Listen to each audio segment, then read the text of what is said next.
We'll just stand here. Yep. Okay.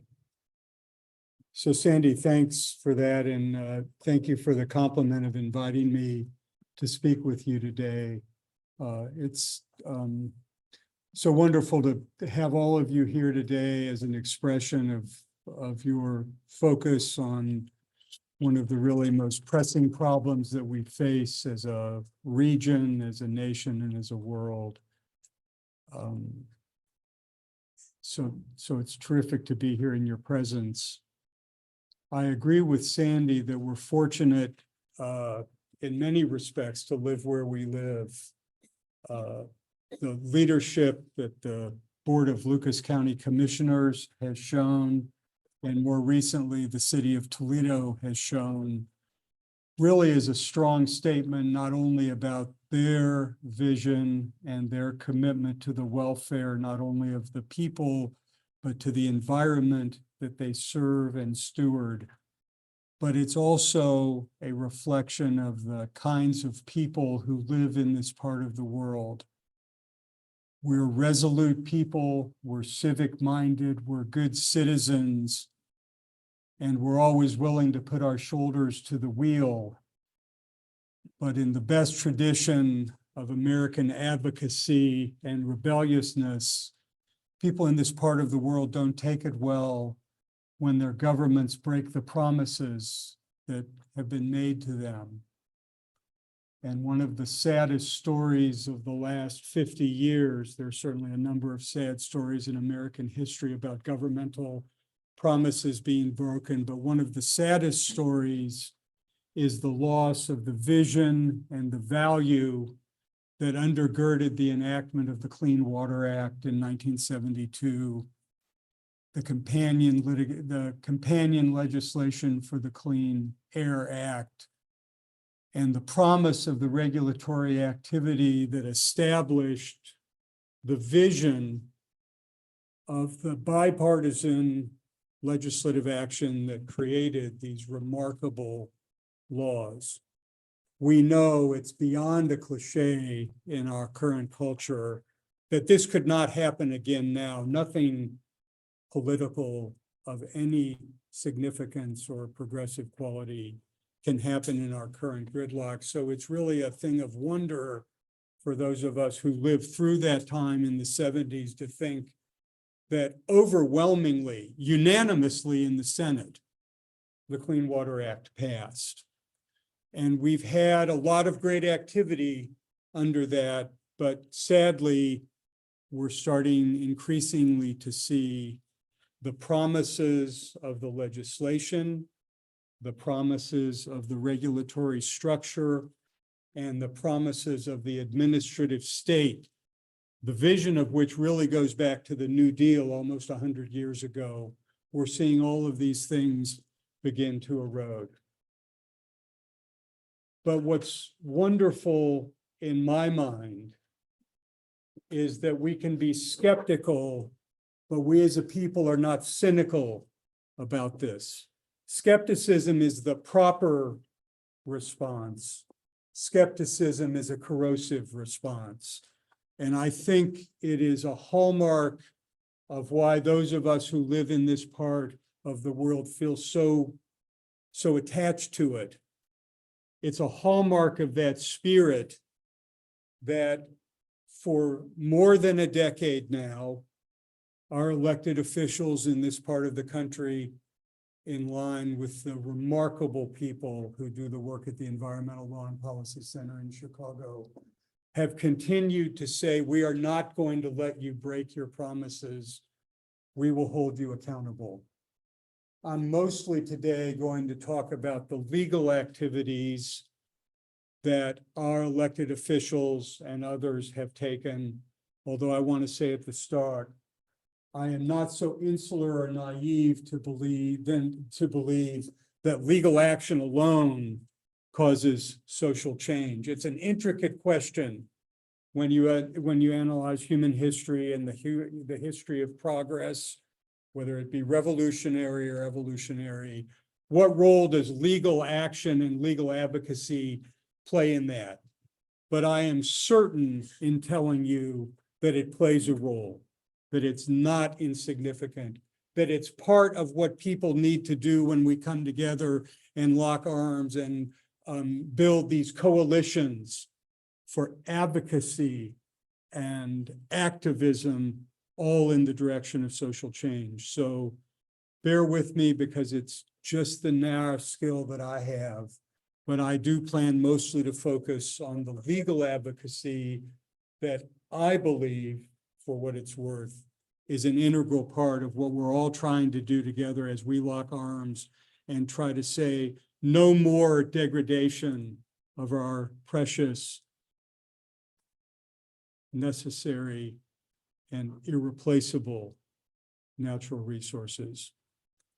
With respect to broken promises, this will be an abbreviated and condensed, but essentially accurate history. And you should know the history because it's part of what we are fighting against. This is a little bit condensed, but it's accurate. The vision of the Clean Water Act is a vision of American federalism.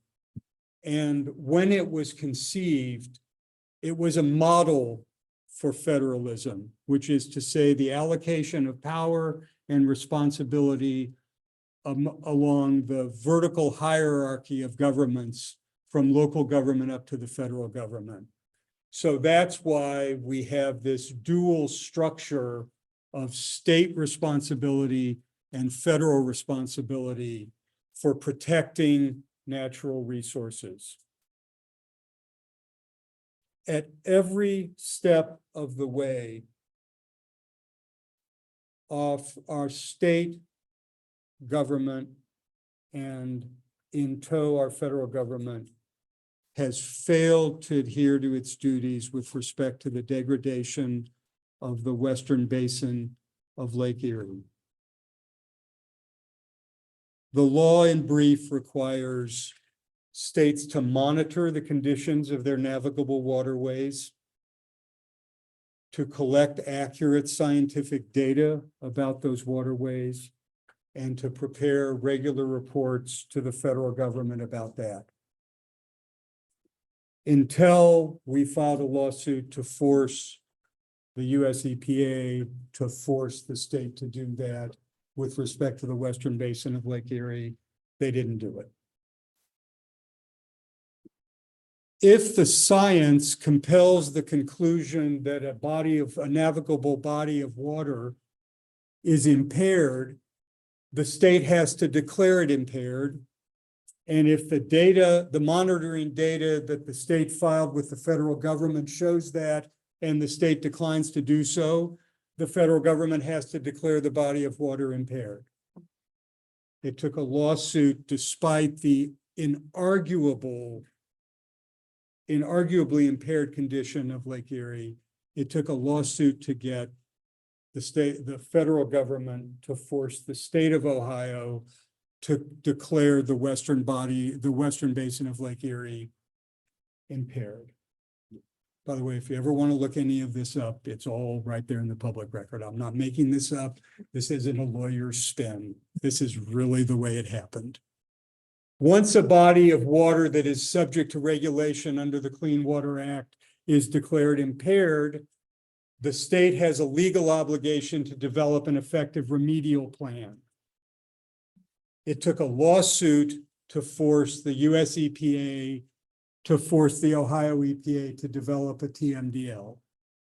That happened through a consent decree in the last lawsuit that the Board of County Commissioners brought in conjunction with the Environmental Law and Policy Center.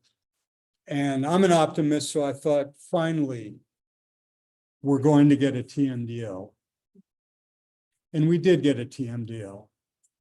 But the law and the accompanying regulations, quite apart from science and logic, the law sets specific standards for the efficacy of a TMDL.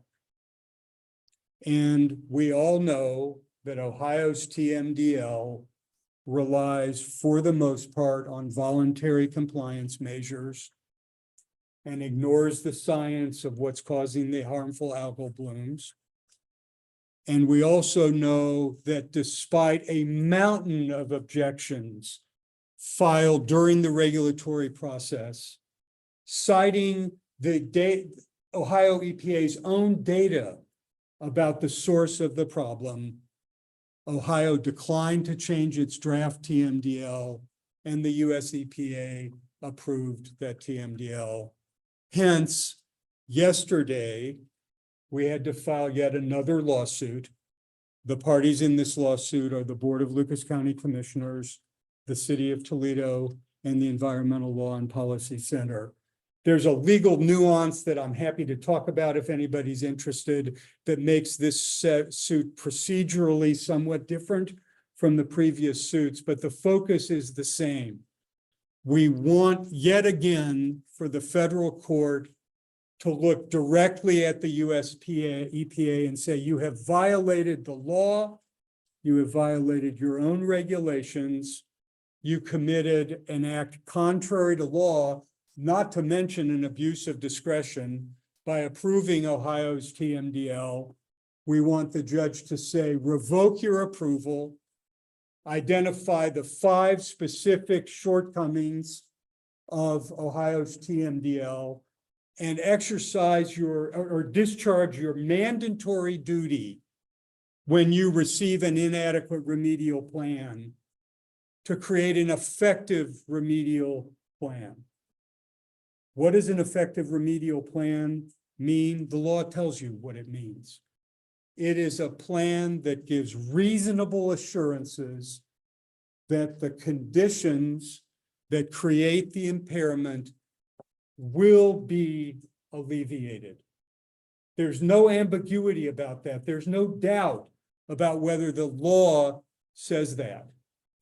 There's also no reasonable doubt, not to use an overly legalistic phrase, there's no reasonable doubt that there's only one way to address the impairment of the Western Basin of Lake Erie, and that is to create a, quote, pollution diet that regulates the amount of dissolved reactive phosphorus that gets discharged in the first instance into the Maumee watershed, and that eventually gets discharged into Lake Erie. Everybody knows it. You know who knows it? The Ohio EPA, because their own data tells all of us that 92%, you can check the number, it's in the record, 92% of the phosphorus that ends up in the Maumee Rivershed comes from CAFOs, agricultural operations that drain into the Maumee watershed and eventually end up in Lake Erie. There is no dispute about that. Our government, when it joined the Great Lakes Water Accord, promised us that by 2025, this happened in 2008, in 2025, we will hit a target of reducing the presence of phosphorus by, everyone knows, right, 40%. That was 16 years ago now. Our government, acting in our name, made that public promise and signed on the line. Like, we don't get away with breaking our promises when we sign contracts. We don't think the government should either. How much progress has been made in reducing phosphorus? Effectively zero.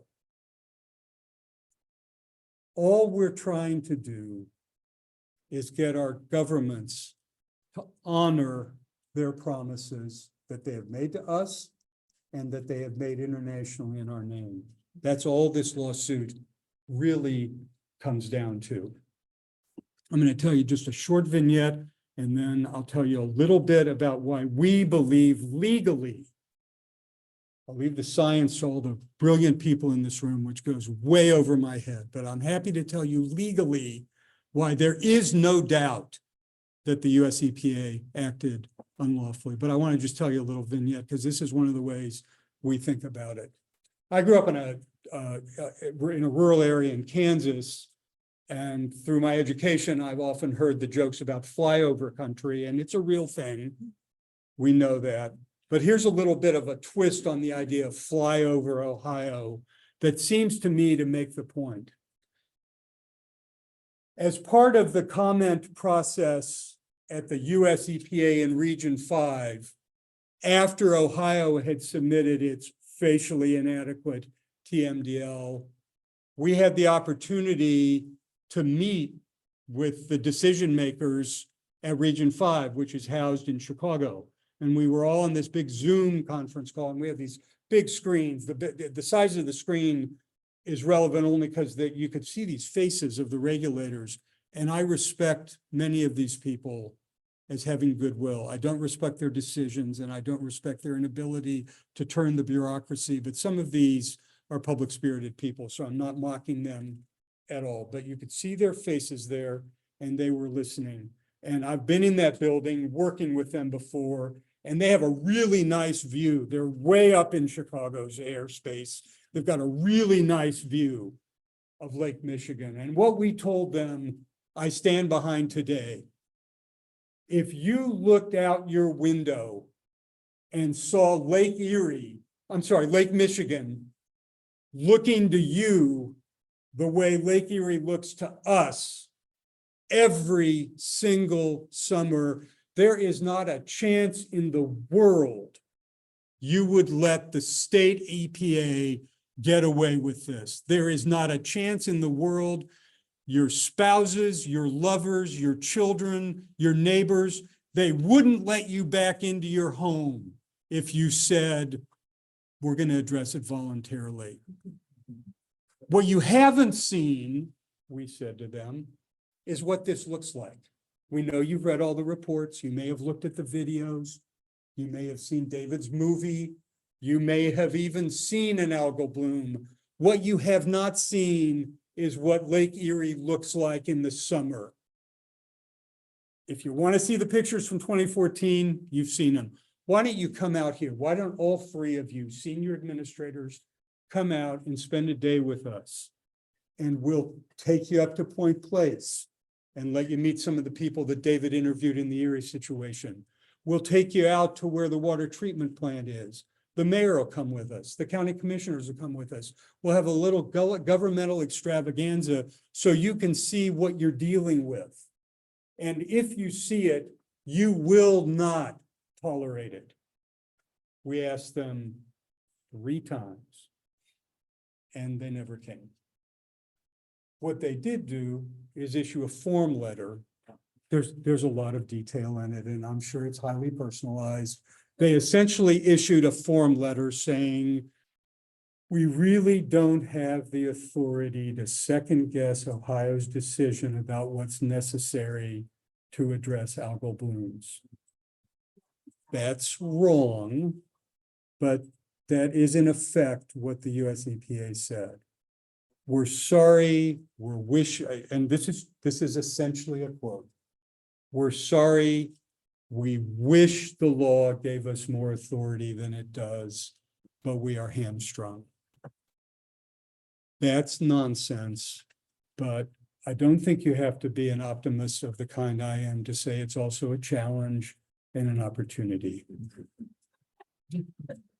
So I'm interested in the political activism and the activist and political aspects of creating the change we're all trying to create. But if I have any skills to add to this battle, it's the work I do as a lawyer. So I'm going to tell you the legal aspect of how we evaluate the plan, the TMDL. Not under the aspirations of the greatest environmentalists in the world, but under what the regulations themselves say. And the plan is inadequate in 5 respects. I, by the way, invite you to look at the complaint that we filed yesterday. I had very little role in it. It's an exceptionally well done complaint. We all worked on it together, and it expresses the applicable legal standards. It expresses the sorry history of the state and the federal EPA. It expresses clearly what the law requires by way of evaluating what an adequate TMDL is. It identifies with specificity what the shortcomings of the TMDL are.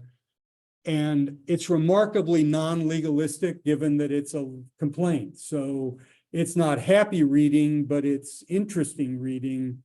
And it's, even to me, knowing nothing about science, extremely coherent. And you can look at it as being depressing, or you can look at it as, this is one way. It's a necessary piece of what we have to do to create the change we're trying to create. So the shortcomings of the TMDL are, first, it fails to limit the pollutant. I mean, it can't be a surprise to anybody that when you're dealing with a remediation of an impaired waterway, you probably ought to address what's causing the impairment.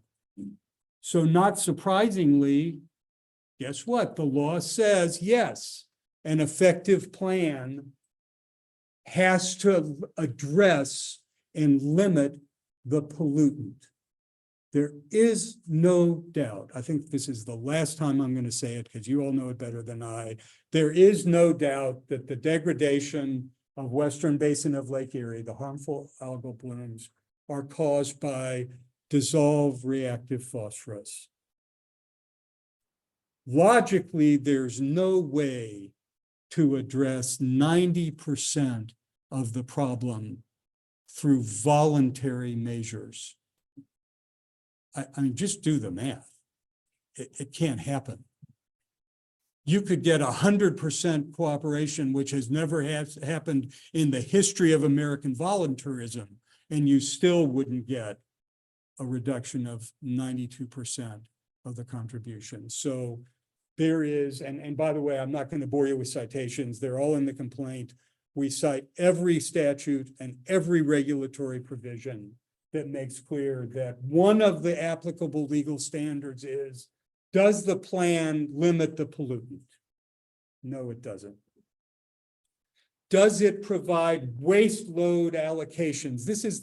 It took me a while to understand the brilliance of the concept of a pollution diet.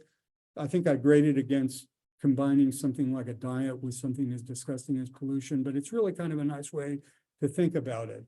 It is a pollution diet. How much can we tolerate flowing into our system? Well, you ought to say, like, we're not saying like no dissolved reactive phosphorus tomorrow, but let's have a diet. There is no waste load allocation for the point source pollutants. That's a legal failure. There's also not an allocation or a cap on the non-point source problems. That's also a legal deficiency. This may seem a little numerical or sort of math geeky, but it's really, really important. And the way you know it's important is read the way what Ohio said about its own work in evaluating the TMDL. There has to be a margin of safety. None of these things is susceptible to precise mathematical calculation. We don't know enough about the discharges. We don't know enough about the composition of the discharges. We don't know enough about the connection. We know a ton, but we don't know mathematically precise numbers about if we reduce DRP by this much, it will have this effect on algal blooms. And because the benchmark is, will it be effective to fight pollution, you need a margin of safety. All scientific calculations need margins of safety. We all need margins of safety, whatever we do. The state of the art, from my way of thinking, is that the margin of safety should be between 10 and 15%. We know they need a margin of safety because Ohio's own study says we can't really determine with any precision any of these things. We agree.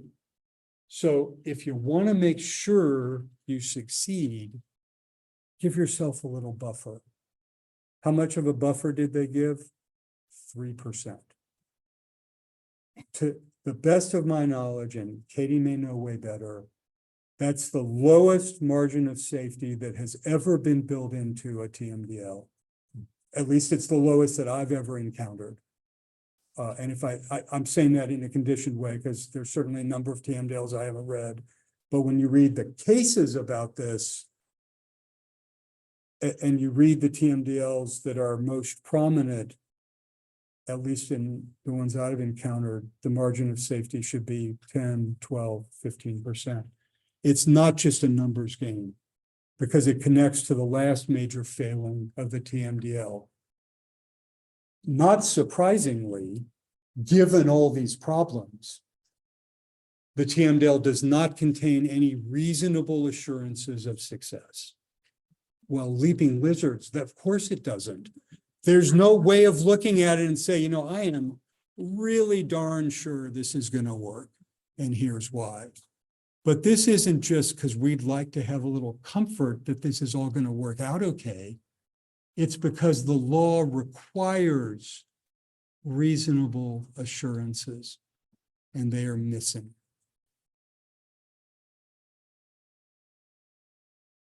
The legal system won't clean up the Western Basin of Lake Erie. I don't believe it will. But I believe that what our governmental officials here are doing is part of what we have to do. I believe, and I have said numerous times publicly without anybody ever contradicting me, so I'm going to go with it. I believe this is the only community in the United States where a city and a county government have sued the federal government under the Clean Water Act and said, would you please come into our community and do your job? It's a privilege to be part of that effort. In the end, I'm a romantic about democracy, so I'm going to close with this thought. I said earlier about there being a cliche afoot in our society about how politics works. And one of the cliches that is endemic in our times, and it's a cliche because it's true, is that you can choose any political issue or policy issue that confronts us, and the Gallup poll will be 45-45 and 10% undecided. That's a rough world to live in. But that's not the world we're talking about now. There is no 45-45 split on environmental degradation. There is no 45% of the body politic that says, you know what I really like? I like lakes turning green. I like water crises. That's not the situation. There is no electoral constituency that is pro-pollution. I may be naive, but I'm not naive about this. There are a lot of lobbyists that want to fight against these reforms, that have strong vested interests in the status quo. And there are massive money machines behind this. But there's no electoral activity behind this. And that's why I'm hopeful that when our governmental officials come in and say, we have had enough, and people like you who understand the science and the ecology of it and the economic realities of it, when we come together armed with accurate information and we lock arms and say, we will not take this socially, we will not take it civically, we will not take it legally, and we will not take it electorally, that's when we will prevail. So I very much appreciate you having invited me here today, Sandy. I admire all of you. I know virtually none of you, but I know that if you're here, you care deeply, as so many of us do, about the conditions that have created this blight. Thank you for your work, and thank you for giving me the time to speak with you today.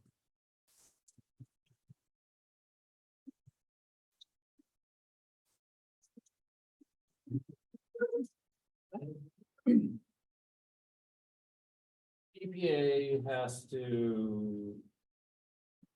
They give the initial authority to the states to like determine how you interpret the Clean Water Act. To some extent, right? So yeah, keep going. That, yeah, You got Eagle in Michigan, you've Yeah. got ODNR. fair enough so far. Yes. OPPA. Yep. And then Ohio EPA's got to figure out how to create a TMDL. But then there's a lot of parts of Ohio where, because of internal state rules, that's not their jurisdiction, that's Ohio Department of Agriculture jurisdiction. Now, I don't know how this works out, but are they including measurements in these upland areas in their assessments? Or are they not allowed to, because that ventures into, some Venn diagram of, oh, that's Department of Agriculture's territory, we don't regulate that, that's not a creek, that's a agricultural ditch. And is that happening? And what recourse does the federal government have when the authority over the Clean Water Act in the state, just by the way the state is organized, is sort of limited in what it even includes in its calculus of what's water?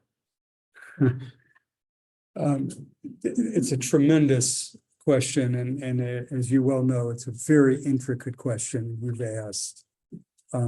It involves a lot of different factors. So I'm going to try and answer as directly as I'm capable of, and I think it'll be accurate. But it will skip a couple of the nuances of what you've asked. One thing you said is this happening? Is this state level? It's not me, it's them. I don't have that jurisdiction. Is that happening? Absolutely. It's happening in interagency conversations. It's happening by way of Ohio EPA excusing its inactivity. So the first answer is yes, that's happening. Second, is it legitimate? It has some legitimacy, but only at the level of constitutional authority. By that, I mean, the ultimate source of governmental power comes from the Constitution. That's true at the federal level, and it's true at the state level. So there are limitations that stem from the Ohio Constitution about how far the executive branch can go. My view, and I believe it is also the view of the lawyers at ELPC, because we've talked about this in great detail. I just lost the syntax of my sentence. I believe that given the delegation by the federal government to the state government of the federal government's power, which is what happened in the Clean Water Act, because of the supremacy clause, there is no limitation other than state constitutional limitations on the ability of any state agency that has received a delegation of authority from the federal government to act in furtherance of the policies that are expressed in the statute. Not everybody agrees with that, but that is my view, and constitutional law is my thing. I do want to comment on a problem that I meant to comment on and skipped over. Ultimately, though, so that's my view of how law works in Ohio when you're dealing with a delegation from the federal government.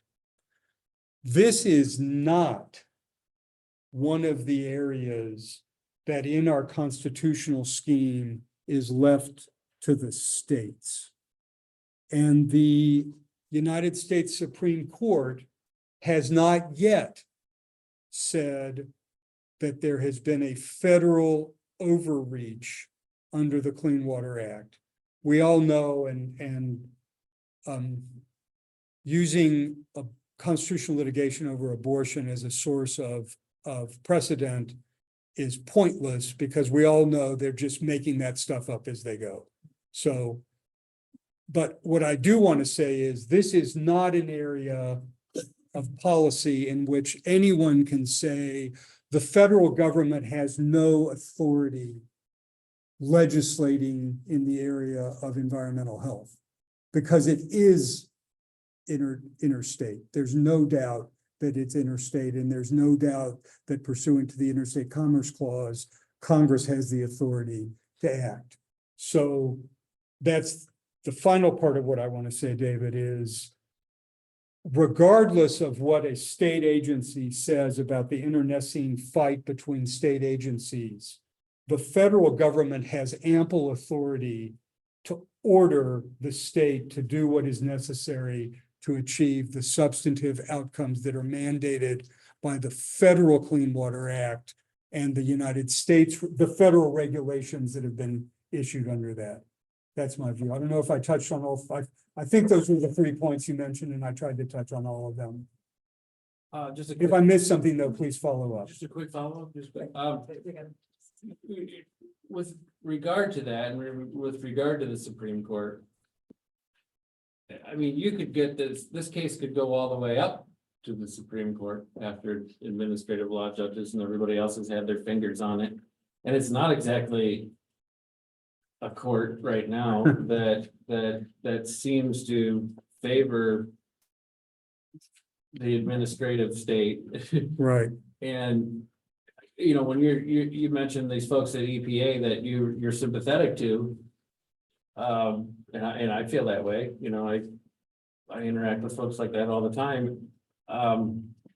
You know, are they reading the tea leaves? You know, it's like, well, we could do more, but then it's just like, well, is it sack it? Is that what this case? You know, it's going to be like that where Right. we get our ass handed to us, and Is that the West Virginia air pollution case, second? that was the wetland one where. Oh, that's the wetland, okay, If because, it's all right, not connected to a larger body. right. I mean, if you had to guess, or what's going through their mind when, I guess, if no one can interpret it any differently than how you're reading, you know, if your case is solid, you know, if This it has case? the backing of the law Mhm. and a reasonable person can say that,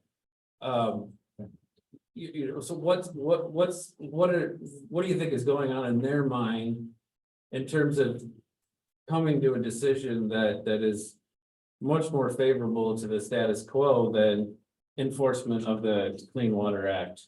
You know, the way most people who look at these things would understand it.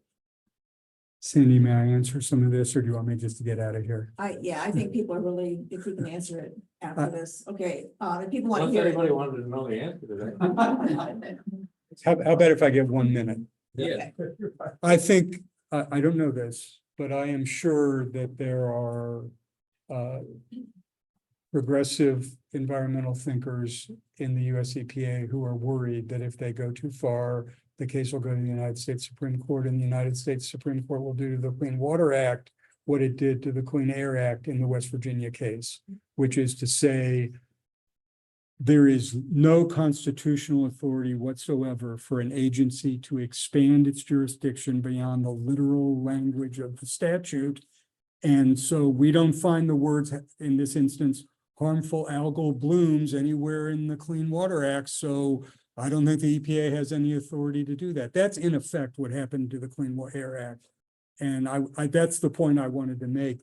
This is, in the macro picture, as big a threat as we have to the way government operates as we face, other than the assaults on our democracy. And that is, it's a concentrated attack on the very idea of the administrative state, the effect of which will be no law, because the current Congress will never amend the Clean Water Act to say, you know what we meant? We really wanted it to fight pollution. So that is a big threat. I wish I could say more about that, but thank you for the question. And Sandy, thank you for having me.